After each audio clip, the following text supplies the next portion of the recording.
টানা কয়েকদিন বৃষ্টি হওয়ার কারণে আমাদের তো নাজেহাল অবস্থায় বৃষ্টির ভিতরে কিভাবে দিনটা পার করতেছি সেটাই আপনাদের সাথে শেয়ার করব। আর আজকে আমার বোন কেক বানাতে যেয়ে একটা অঘটন ঘটিয়ে ফেলেছে। তো কি হয়েছে অবশ্যই ভিডিওটা শেষ পর্যন্ত দেখবেন, তাহলে বুঝতে পারবেন যে কিভাবে দুর্ঘটনাটা ঘটে গিয়েছে। আসসালামু আলাইকুম, সবাই কেমন আছেন? আশা করি আল্লাহর রহমতে সবাই খুব ভালো আছেন, আমিও খুব ভালো আছি। কালকে সারা দিন হচ্ছে চিটাগাংয়ে বৃষ্টি হয়েছে, একটুও থামেনি, প্রচুর পরিমাণে বৃষ্টি হয়েছে। হয়তো বা মাঝে মাঝে একটু কম ছিল, কিন্তু আবার বেশি, মানে এত পরিমাণে বৃষ্টি হয়েছে আমি চিটাগাংয়ে আসার পরে এরকম বৃষ্টি দেখিনি। আজকেও ঘুম থেকে উঠে দেখে আকাশটা মেঘলা মেঘলা, জানি না বৃষ্টি হবে কিনা, আল্লাহই জানে ভালো। তো হচ্ছে আকাশটা মেঘলা দেখে আমি একটু বারান্দায় আসলাম ঘুম থেকে উঠে আগে একটু ফ্রেশ হয়ে।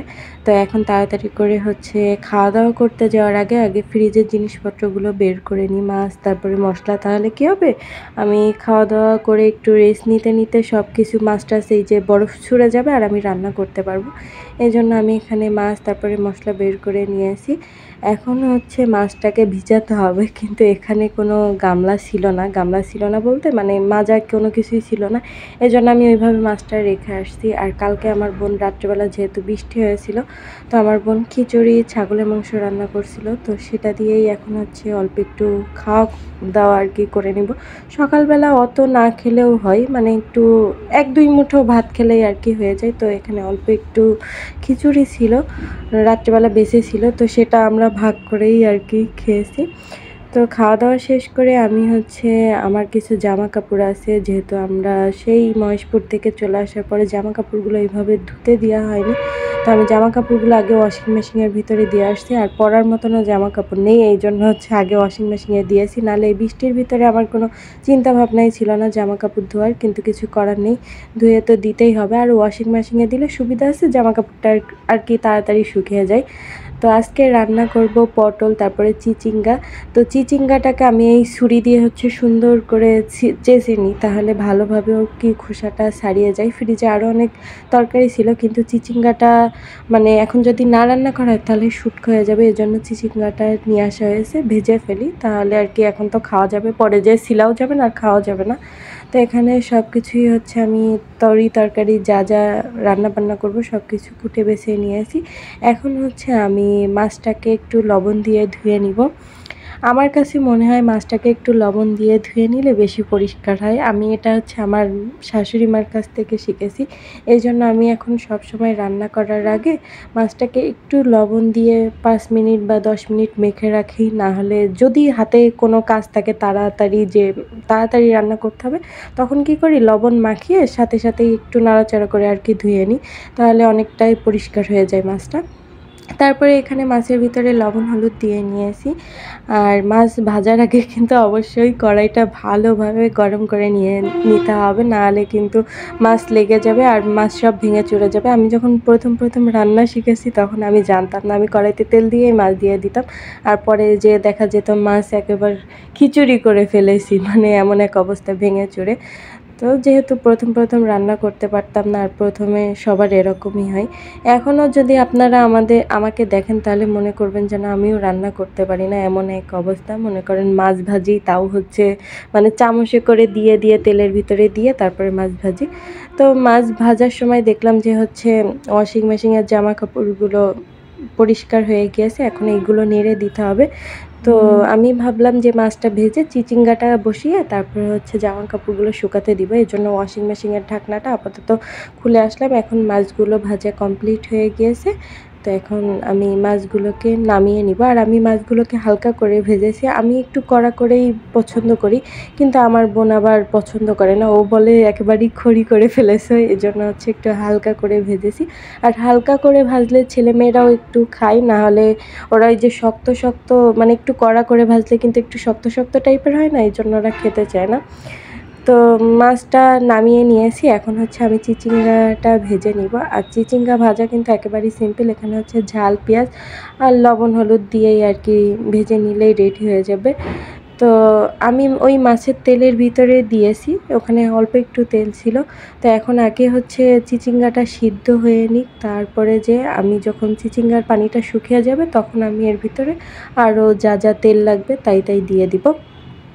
আর আমার অবস্থাটা দেখেন, রান্না করতে যে সব ফেলাই ঝেলাই অবস্থা একাকার। তো এইদিকে আমি হচ্ছে তাড়াতাড়ি করে সুন্দর করে হাতটা ধুয়ে এসে জামা কাপড়গুলো নেড়ে দিয়েছি। আর বাইরে দেখেন বৃষ্টি পড়া শুরু হয়েছে। কি যে বৃষ্টি, এই টানা বৃষ্টি আমার আর ভালো লাগতেছে না। আরও যেহেতু আমার অ্যালার্জির সমস্যা, এই জন্য যখনই এই একটানা বৃষ্টি হয় আমার খুবই অসুবিধা হয়, আমার অ্যালার্জি বেড়ে যায়। তো তারপরে এসে দেখি আমার বোন হচ্ছে এখানে মশলা বেটে দিয়েছে আর চিচিঙ্গার পানিটাও টেনে গিয়েছে। এখন হচ্ছে চিচিঙ্গাটা ভেজে নিতে হবে। আর আমি আমার বোনকে বললাম যে হচ্ছে গ্যাসের চুলা জ্বালিয়ে দিতে। আসলে আমি একটা চুলা জ্বালাতে পারি, আর একটা চুলা জ্বালাতে পারি না, আরেকটা চুলায় একটু সমস্যা হয়। তো এই জন্য বোন জ্বালিয়ে দিয়েছে। তো আমি কী করলাম, পটলটাও বসিয়ে দিলাম, তাহলে তাড়াতাড়ি হয়ে যাবে। তার ভিতরে আমি আবার একটু সময় করে মানে পটলের কষানো পানি দিয়ে আমি আবার ভাতটাও বসিয়ে দিয়েছি। তাহলে হবে কি, মানে তরকারি হওয়ার সাথে সাথে ভাতটাও রান্না হয়ে যাবে আর তাড়াতাড়ি করে খেতে পারবো। না হলে তরকারি আগে হয়ে গেলে ভাত পরে হলে প্রচুর পরিমাণে ক্ষুধা লাগে। তো এখানে হচ্ছে পটলে ঝোলের পানি দিয়ে আমি হচ্ছে মাছটা দিয়ে দিয়েছি। চিচিঙ্গা ভাজিটা কমপ্লিট হয়ে গিয়েছে। আর রান্নাঘরের অবস্থাটা দেখেছেন। এখন রান্নাঘরটা তাড়াতাড়ি গুছিয়ে নিতে হবে। আমি কি করি, একদিকে রান্না বান্না করি আর একদিকে রান্নাঘর গুছিয়ে নিই, তাহলে তাড়াতাড়ি কমপ্লিট হয়ে যায়। আল্লাহর রহমতে ফাইনালি আমার আপাতত এখন আর কোনো কাজ নেই, রান্নাঘর গোছানো কমপ্লিট। এদিকে আমার বোন হচ্ছে কেক বানাচ্ছিল, কিন্তু কেক বানাতে যেয়ে দুর্ঘটনা একটা ঘটে গিয়েছে। যেহেতু ওভেনে বানানো হচ্ছিল, তো দুই দিক থেকে হিট দিতে হয়। তো আমার বোন কী করছিল, উপর দিক থেকে হিট দিয়ে রাখছিল, তবে হচ্ছে ওর মানে তাপমাত্রাটা আর কি কমাতে মনে ছিল না। পরে যে উপরের অংশ পুড়ে যে ধোঁয়া বেরোচ্ছিল, আমরা তো দেখে পুরো ভয় পেয়ে গিয়েছিলাম। তারপরে আমার বোন এসে ঠিক করলো। এখন আমি হচ্ছে একটু বারান্দায় যাব, যেহেতু বৃষ্টি হচ্ছে, তো ভাবলাম যে গোসলের আগ দিয়ে একটু বৃষ্টিতে ভিজে, এর জন্য বারান্দায় আসছি। তবে বারান্দায় এসে বৃষ্টিতে ভিজতে পারিনি, কারণ বাসার সামনে লম্বা একটা হচ্ছে জ্যাম ছিল আর প্রচুর মানুষজন ছিল, এর জন্য ভিতরে এসে তাড়াতাড়ি করে গোসল করে নিয়েছি। গোসল করা শেষ হলে দেখি যে আমার বোনের কেক বানানো কমপ্লিট। তো আমি 2-3 টুকরা কেক খেয়ে দুপুরবেলা ঘুমাই গিয়েছিলাম। ঘুম থেকে উঠে বোনের রুমে আসছিলাম বোন কী করতেছে দেখার জন্য। তো তার রুমে এসে দেখি যে এখনও পর্যন্ত হচ্ছে জ্যামটা লেগেই আছে। তো তারপরে আমার বোন বলল যে জ্যাম না দেখে তুমি এক কাজ করো, তাড়াতাড়ি করে রেডি হয়ে নাও, কারণ আমাদের বাইরে যেতে হবে। যেহেতু আমরা 2 সপ্তাহের মতন বাসায় ছিলাম না, তো প্রয়োজনীয় জিনিসপত্র অনেক কিছু নেই। তারপরে মেয়ে তো স্কুলে যায়, তো তার জন্যও কিছু টিফিনের জন্য আর কি কিছু নিয়ে আসতে হবে। এই জন্য হচ্ছে আমরা তাড়াতাড়ি রেডি হয়ে সন্ধ্যাবেলার দিকে বেরিয়ে গিয়েছি। আমাদের বাসার সামনে 5 মিনিট হাঁটলেই হচ্ছে স্বপ্ন, তো ওখানেই আর কি যাবো। দেখেন এখনও পর্যন্ত কিন্তু জ্যাম লেগে আছে। আর এইদিকে বৃষ্টির কারণে রাস্তার যা অবস্থা, এই জন্য বৃষ্টির সময় আমার একটুও ভালো লাগে না। তো তারপরে হচ্ছে টুকিটাকি জিনিসপত্র আমরা সব কিছু যা যা লাগবে কিনে নিয়েছি। এখন হচ্ছে রিক্সা নিয়ে নিয়েছি, আমরা সোজা বাসায় চলে যাব। আর দেখেন এখনও পর্যন্ত জ্যামটা ছাড়েইনি, কি লম্বা এক জ্যাম লেগেছে। আমার বোন অনেক আগের থেকেই হচ্ছে চিটাগাং থাকে, বলতেছে ফার্স্ট টাইম মনে হয় আমি হালিশহরে এত জ্যাম দেখলাম। আর আমি তো লাইফে ফার্স্ট টাইম, আমি তো বেশ মানে কিছুদিন হলো আসছি, এখানে 5-7 মাস হবে। তো তারপরে বাসায় চলে আসছি। বাসায় এসে আগে ভাত বসিয়ে দিয়েছিলাম, যেহেতু 9টা 9:30 বেজে গিয়েছিল। তো সবাই খাওয়া দাওয়া করে নিয়েছে। আর আমার হাজব্যান্ড অফিস থেকে আসছে প্রায় 11:30টার দিকে, তো ফ্রেশ ট্রেশ হয়ে আসছে। তারপরে হচ্ছে আমরা খাওয়া দাওয়া করতে করতে ওই 12টা 12:30 বেজে গিয়েছে। আর অনেকেই ভাবতে পারেন যে আমি হচ্ছে স্টিলের প্লেটে খাচ্ছি কেন, আসলে এখন অনেক রাত হয়েছে। আর আমি যেরকমই আমি সেরকমই ভিডিওতে আপনাদের সাথে তুলে ধরার চেষ্টা করি, আমি অত শো অফ পছন্দ করি না। তো খাওয়া দাওয়া কমপ্লিট করে টেবিলটা গুছিয়ে নিয়ে একটু হচ্ছে জানালার এখানে আসছিলাম, কারণ রাত্রেবেলা শহরটা দেখতে আমার কাছে খুব ভালো লাগে। তো আজকের ভিডিওটা এই পর্যন্তই। আর ভিডিওটা কেমন হয়েছে অবশ্যই কিন্তু কমেন্ট করে জানাবেন। তো সবাই ভালো থাকবেন, আল্লাহ হাফেজ।